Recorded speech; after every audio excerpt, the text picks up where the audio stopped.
नमस्कार प्यारे विद्यार्थियों, मैं नवल जांगीर आपका एनकेएस परिवार में हार्दिक अभिनंदन करता हूं। हम लोग आप लोगों के लैब असिस्टेंट का बैच लेकर आ रहे हैं, जिसमें मैं आपको पढ़ा रहा हूं किसके बारे में, प्लांट एनाटॉमी। हमारा चल रहा है थर्ड पार्ट प्लांट एनाटॉमी और इसमें पार्ट 2 पढ़ रहे हैं। पार्ट 1 में ऑलरेडी पढ़ा चुका हूं, जिसमें हमने ऊतक जो सरल ऊतक के बारे में पढ़ा था। अब यहाँ पर हम टिश्यू सिस्टम के बारे में पढ़ेंगे। टिश्यू सिस्टम में 3 चीजें होती हैं अपने, एक तो एपिडर्मिस एंड भरण ऊतक और दूसरा वेस्कुलर टिश्यू। तो इसके बारे में पढ़ते हैं, देखते हैं। जो हमारी एनसीईआरटी के अकॉर्डिंग या हमारे सिलेबस के अकॉर्डिंग जो टॉपिक है हम वही लेंगे, ज़्यादा डिटेल में नहीं पढ़ेंगे। और ये उसके लिए फर्स्ट ग्रेड, सेकंड ग्रेड और थर्ड ग्रेड के लिए सफिशिएंट है और स्पेशली लैब के लिए भी सफिशिएंट है। देखिए इधर, ऊतक तंत्र टिश्यू सिस्टम। उच्च श्रेणी के पादपों में किसी विशेष कार्य को करने के लिए कई ऊतक एक इकाई के रूप में कार्य करते हैं। इन ऊतकों के उद्गम भी समान होते हैं, तो ऐसे ऊतक तंत्र का निर्माण करते हैं जिसे ऊतक तंत्र कहते हैं। अब ये ऊतक तंत्र देखा जाए तो पादपों में संरचना व स्थिति के आधार पर सॉक्स ने इसे 3 भागों में बांटा है। तो देखिए बच्चा, पहला है अपना कौन सा वाला, बाह्य ऊतकीय तंत्र, दूसरा है भरण ऊतक तंत्र और तीसरा है संवहन ऊतक तंत्र, जिसे हम वेस्कुलर बंडल वाला तंत्र भी बोलते हैं। तो इस डायग्राम में देखिए आप लोगों को यहाँ पर सबसे बाहर वाला जो दिख रहा है ना, वो है एपिडर्मल टिश्यू या डर्मल टिश्यू। फिर एपिडर्मल टिश्यू से लेकर यहाँ तक जो दिख रहा है ये वाला है ग्राउंड टिश्यू, जिसे हम बोलते हैं भरण ऊतक तंत्र। और ये अंदर वाला जो पोर्शन है उसे बोलते हैं वेस्कुलर टिश्यू संवहन ऊतक तंत्र। तो इस तरह से ये 3 क्षेत्र में बटा हुआ है और इनको हम एक एक करके पढ़ते हैं। सबसे पहला है हमारा बाह्य त्वचीय ऊतक तंत्र या एपिडर्मल टिश्यू। इसके मॉडिफिकेशन पढ़ेंगे, जैसे अपनी बॉडी में पूरी स्किन होती है ना, इस तरह से प्लांट पर क्या होता है, सबसे बाहर की ओर एपिडर्मल टिश्यू होता है। बाह्य त्वचा पौधों की बाहरी त्वचा होती है। इसकी कोशिकाएं लंबी अथवा एक दूसरे से सटी हुई होती हैं। यह प्राय एकल सतह वाली होती हैं। इस तंत्र में बाह्य त्वचा तथा इससे संबंधित संरचनाएं जैसे कि ट्राइकोम, जिसे स्टेम पर जो हेयर होते हैं उसे ट्राइकोम बोलते हैं, मूल रोम, रंध्र, बुलिफॉर्म कोशिकाएं आदि सम्मिलित हैं। अब सबसे पहले हम पढ़ते हैं इसमें एपिडर्मिस। एपिडर्मिस में क्या है, देखिए एपिडर्मिस सबसे बाहर की परत है जो मोम की मोटी परत से ढकी रहती है, जिसे हम क्या बोलते हैं, क्यूटिकल बोलते हैं। और क्यूटिकल पानी की हानि को क्या करती है, रोकती है। प्रत्येक कोशिका में एक बड़ी रिक्तिका होती है और परिधि कोशिका द्रव्य होता है। मूल में क्यूटिकल नहीं होती, ये याद रखना, ये इंपॉर्टेंट लाइन है यहाँ से। मूल में क्यूटिकल नहीं होती, मतलब जड़ों में क्यूटिकल नहीं पाई जाती। दूसरा इसमें रंध्र है। दूसरा पॉइंट क्या है बेटा, रंध्र। रंध्र कहाँ पाए जाते हैं, वैसे तो नॉर्मली पत्तियों पर ज्यादा पाए जाते हैं, लेकिन ये तने पर भी हो सकते हैं, जड़ों पर नहीं होंगे। रंध्र अधिचर्म में पाए जाने वाले सूक्ष्म छिद्र होते हैं। एपिडर्मिस का मॉडिफिकेशन है ये। प्रत्येक छिद्र 2 किडनी जैसी वृक्काकार शेप में या सेम के आकार की कोशिकाओं से मिलकर बना होता है, जिन्हें हम गार्ड सेल कहते हैं और या रक्षक कोशिकाएं कहते हैं, से घिरा होता है। और रक्षक कोशिकाओं को द्वार कोशिकाएं भी कहते हैं। देखिए इधर डायग्राम ये रहा, इन सेल के बारे में बोल रहे हैं। इन सेल को हम क्या बोलते हैं, इनको हम बोलते हैं क्या, गार्ड सेल्स, या इनको बोल रहे हैं गार्ड सेल। ये रही हमारी गार्ड सेल। और इसके बाहर वाली सेल को बोलते हैं सब्सिडरी सेल। ये रही सब्सिडरी सेल और ये है एपिडर्मल सेल। ये किडनी जैसी शेप है, इसकी जो इंटरनल लेयर है वो थिक होती है, आउटर क्या होती है, वो थिन होती है। ये स्टोमेटल पोर होता है, स्टोमेटल छिद्र होता है। ये खुला हुआ क्या है, डाइकोट का कैसा किडनी शेप स्टोमेटा है। ये स्टोमेटा किसका है, डाइकोट का। और ये डंबल शेप है, किसका है, ये मोनोकोट का, मोनोकोट का। ये देखो इस तरह से डंबल होता है ना, ये डंबल शेप्ड है, ये डंबल शेप है, किसका, मोनोकोट का। और ये किडनी शेम के बीच के आकार का है, किसका, डाइकोट का। पढ़ते हैं, देखिए इसे। घास में रक्षक कोशिकाएं मुग्धाकार, बताया भी डंबल शेप्ड होती हैं। रक्षक कोशिकाओं में हरित लवक होते हैं, मतलब द्वार कोशिकाएं जिसको हम बोल रहे हैं गार्ड सेल, जिनमें हरित लवक होता है और ये प्रकाश संश्लेषण कर सकती हैं। तथा बाहरी भित्ति पतली होती हैं और आंतरिक भित्ति क्या होती है, मोटी होती है, बताया था। रक्षक कोशिकाओं के चारों ओर अधिचर्म विभिन्न आकार की कोशिकाएं अलग अलग संख्या में होती हैं। यह सहायक कोशिकाएं या सब्सिडरी सेल कहलाती हैं। जो गार्ड सेल के जस्ट बाहर होती हैं उन्हें बोलते हैं क्या, सब्सिडरी सेल। अब यहाँ पर स्टोमेटल पोर में क्या क्या आता है, guard cell and subsidiary cell मिलकर क्या बनाती हैं, स्टोमेटल एपर्चर्स बनाती हैं, तीनों मिलकर बनाते हैं। नेक्स्ट अब इसमें है ट्राइकोम। जो त्वचारोम होते हैं उन्हें क्या बोलते हैं, ट्राइकोम। कहां पाए जाएंगे, स्तंभ पर, तने पर। स्तंभ में पाए जाने वाले अधिचर्म रोम या ट्राइकोम कहलाते हैं और बहुकोशिकीय त्वचारोम या ग्रंथि कई परतों के बने होते हैं। ट्राइकोम का कार्य क्या होता है, जल की हानि को कम करना, फलों व बीजों के प्रकीर्णन में संरक्षण प्रदान करने में व सहयोग प्रदान करने में सहायता प्रदान करते हैं। तो ये ट्राइकोम के कार्य हैं। नेक्स्ट मूल रोम। ट्राइकोम क्या है, स्टेम के हेयर है। ये अल्पकालिक संरचनाएं होती हैं। इनकी पतली भित्ति सेलुलोज अथवा पैक्टिन पदार्थ से मिलकर बनी होती हैं। ये हमेशा एक कोशिकीय होते हैं। मूल रोम उपस्थित की दृष्टि से अंतर्जात होते हैं, उत्पत्ति की दृष्टि से, मतलब ये इंटरनल अंतर्जात बनते हैं। कार्य क्या कर रहे हैं, देखो, मृदा से जल व खनिज घोल का अवशोषण मुख्य कार्य है किसका, रूट हेयर का।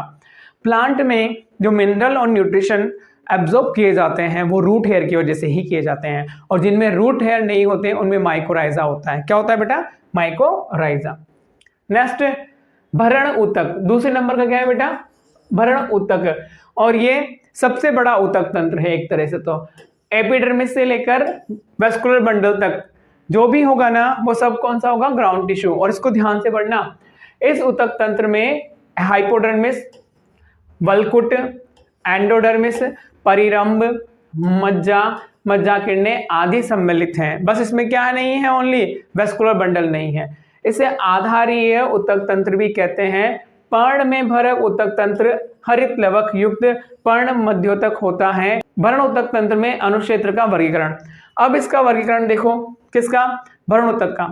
द्विबीजपत्री तनों तथा आवर्त बीजी की सभी जड़ों में अनुप्रस्थ तथा अनुदैर्घ्य काट में बाहर से अंदर की ओर सामान्यतः निम्न अनुक्षेत्र दिखाई देते हैं। तो इसमें बाहर से अंदर की ओर जनरल कॉर्टेक्स में एक तो होगा हाइपोडर्मिस, दूसरा होगा एंडोडर्मिस, फिर होगा स्टील, फिर देन इसके बाद में पित्त होगा। देखिए इधर सबसे पहला है कॉर्टेक्स। क्या दिया हुआ है, कॉर्टेक्स। ये कॉर्टेक्स भी 3 पार्ट में इन्होंने बांट दिया है। बाह्य त्वचा के नीचे स्थित, हाइपोडर्मिस के नीचे, अच्छा एपिडर्मिस के जस्ट नीचे स्थित होता है। इसकी मोटाई थोड़े से लेकर कई परतों की हो सकती है। इसे 3 उपक्षेत्रों में बांटा गया है, हाइपोडर्मिस, जनरल कॉर्टेक्स और एंडोडर्मिस। तो सबसे पहले इंपॉर्टेंट जो क्वेश्चन आप लोगों के बनेंगे, क्वेश्चन यहीं से बनेंगे, इसको ध्यान रखना। क्वेश्चन क्या बनेगा, यहां से क्वेश्चन बनेंगे, ये क्वेश्चन का पॉइंट है। द्विबीजपत्री तनों में स्थूल कोणोत्कीय, हमने बोला था हाइपोडर्मिस, बताया था मैंने आप लोगों को, डी सी, और अर्थात यह स्थूल कोणोत्तक की बनी होती है, जबकि एक बीजपत्री तनों में दृढ़ोत्कीय होती है, मतलब मोनोकोट में किसकी, स्क्लेरेन्काइमा की। तो ये क्वेश्चन बनेंगे, क्वेश्चन यहीं से बनेगा। ये क्वेश्चन की लाइन है, इसको याद रखना, ये क्वेश्चन की लाइन है। डाइकोट में किसकी, स्थूल कोणोत्तक की, और एक बीजपत्री में किसकी, स्क्लेरेन्काइमा की। डाइकोट में कोलेनकाइमा, मोनोकोट में स्क्लेरेन्काइमा। ये क्वेश्चन है। सामान्य वल्कुट की बात करते हैं, तनों व जड़ों में दोनों में यह मृदुत्कीय होता है। किसका बना होता है, पेरेन्काइमा का बना होता है। ये क्वेश्चन है, इंपॉर्टेंट है। यहाँ से ये क्वेश्चन की लाइन है, ये इंपॉर्टेंट है, याद रखना। यहाँ से क्वेश्चन बनेगा, बन सकता है। मोनोकोट में तो किसका, स्क्लेरेन्काइमा का, डाइकोट में किसका, कोलेनकाइमा की, हाइपोडर्मिस होती है। अब यहाँ पर बेटा ये स्ट्रक्चर है किसकी, एंडोडर्मिस की। कहाँ होती है एंडोडर्मिस, ये देखिए, ये एंडोडर्मिस की लाइनिंग होती है इसमें।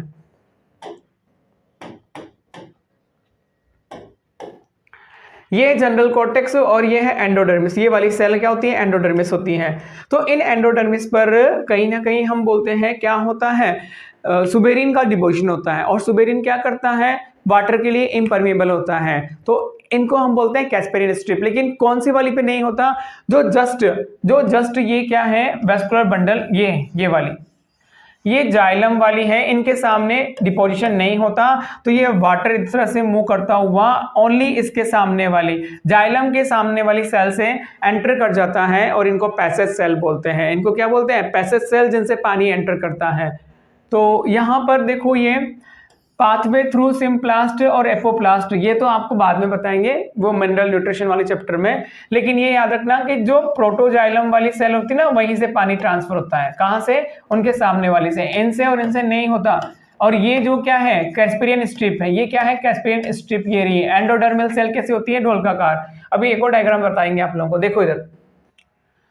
अंतस्त्वचा बलकुट की सबसे आंतरिक परत है और भीतर की ओर स्थित होती है। सभी ऊतक रंभ का निर्माण करते हैं, जो परिरंभ संवन फूलों का व पित्त का बना होता है। अंतस्त्वचा सामान्यतः बलकुट के तथा रंभ के मध्य स्थित होती है। अब ये इंपॉर्टेंट है कैस्पेरियन स्ट्रिप, यहां से क्वेश्चन बनते हैं कैस्पेरियन स्ट्रिप से।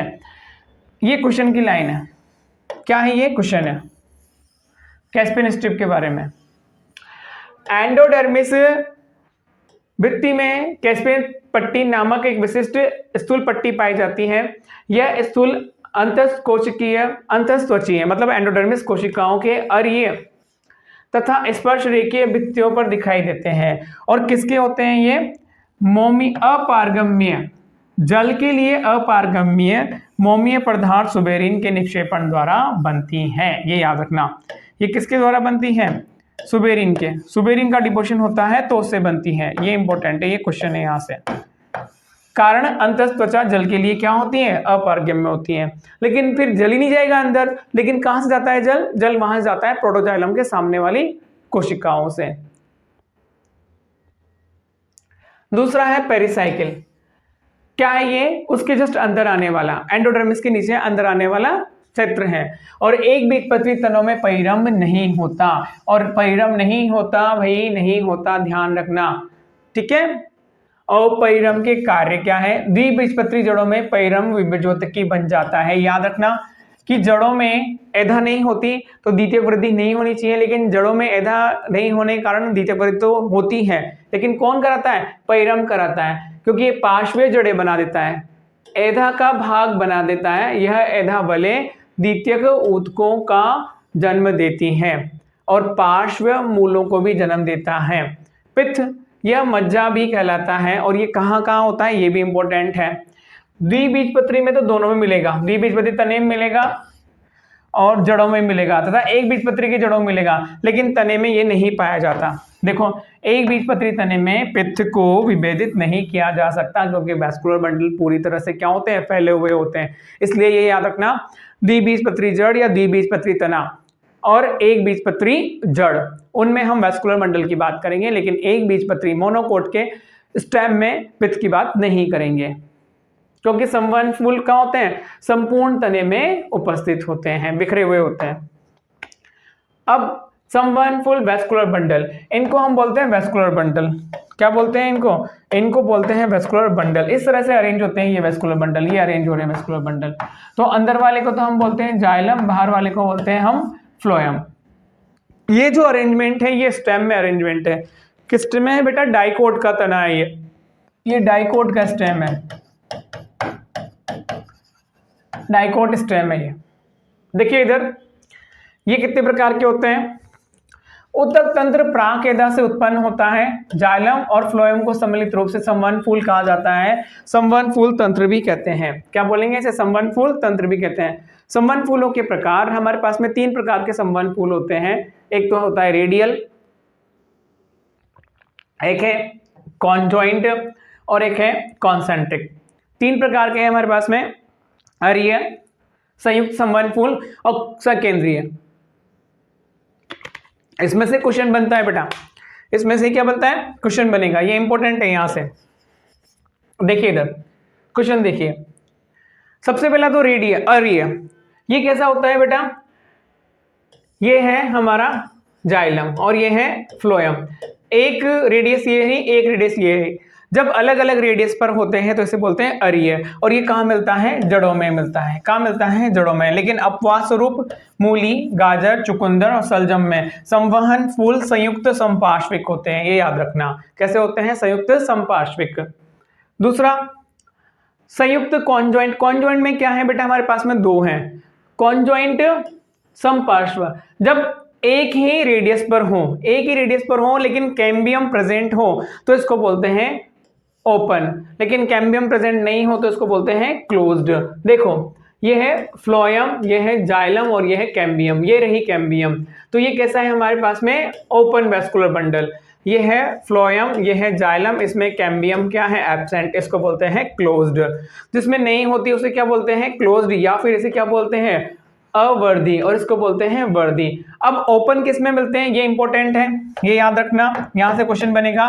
ओपन के लिए क्या है भाई, सेकेंडरी ग्रोथ पाई जाती है द्विबीजपत्री और जिम्नोस्पर्म के तने में ओपन मिलते हैं। कैम्बियम होगी तो डाइकोट है, क्योंकि क्या करेगा ये सेकेंडरी ग्रोथ। और क्लोज किस में मिलते हैं, एक बीजपत्री तनों में मिलते हैं, क्योंकि यहाँ पर क्या नहीं होती, सेकेंडरी ग्रोथ नहीं होती, तो कैम्बियम नहीं है यहाँ पर। चलो भाई नेक्स्ट आगे चलते हैं।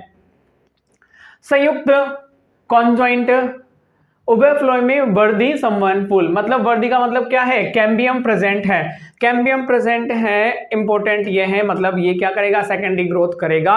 अब उभय फ्लोएम ही मतलब बाहर भी फ्लोएम और अंदर भी फ्लोएम, बीच में क्या है जाइलम ही जाइलम, जाइलम में जाइलम, याद रखना, एग्जाम्पल याद रखना कुकुरबिटेसी। और ये क्वेश्चन आया है एग्जाम में, वेरी वेरी इंपॉर्टेंट लगा लेना, ये सेकंड ग्रेड में भी आया है, सेकंड ग्रेड में भी आया है। कुकुरबिटेसी में कौन सा पता है, संयुक्त उभय फ्लोएमी, ये याद रखना उभय फ्लोएमी, उभय फ्लोएमी के कुकुरबिटेसी में और एपोएसी एंड सोलिनेसी के पादपों के तनों में। उभय फ्लोएमी मतलब फ्लोएम फ्लोएम, बीच में क्या है जाइलम, किसमें कुकुरबिटेसी में, पी एक्स पी, किसमें कुकुरबिटेसी में। नेक्स्ट सकेंद्रीय संवहनफूल, मतलब एक अंदर होगा एक बाहर होगा, इस तरह का। यहां पर जाइलम अंदर है तो फ्लोएम बाहर है, तो इसको बोलते हैं हेड्रोसेंट्रिक। इसमें फ्लोएम अंदर है और जाइलम बाहर है तो इसको बोलते हैं लेप्टोसेंट्रिक। दारू केंद्री, या इसको बोलते हैं एम्फीक्रीबल या हेड्रोसेंट्रिक, और ये किसमें मिलता है फर्न के प्रकंद में मिलता है। और पोषवा, ये भी याद रखना, ये इंपॉर्टेंट है, क्वेश्चन पूछते हैं यहां पर।